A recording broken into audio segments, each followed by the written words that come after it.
কোটা সংস্কার আন্দোলনে কিন্তু ছাত্রদের পক্ষে সবাই ছিল, গায়ক গায়িকারা, নায়ক নায়িকারা, অভিভাবক, শিক্ষকরা সবাই।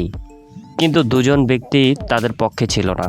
তারা হলেন মাশরাফি মর্তুজা এবং সাকিব আল হাসান।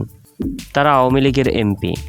তারা চাইলেই থাকতে পারতেন ছাত্রদের পক্ষে, কিন্তু তারা থাকেননি, কারণ তারা শেখ হাসিনার বিরুদ্ধে যেতে চাননি, যার কারণে তাদের পক্ষে ছিল না।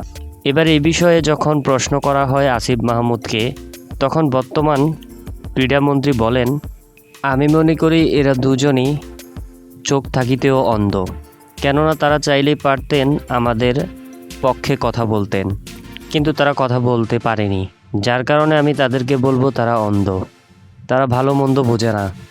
তাই তাদের ব্যাপারে আমি কোনো ছাড় দিতে রাজি না।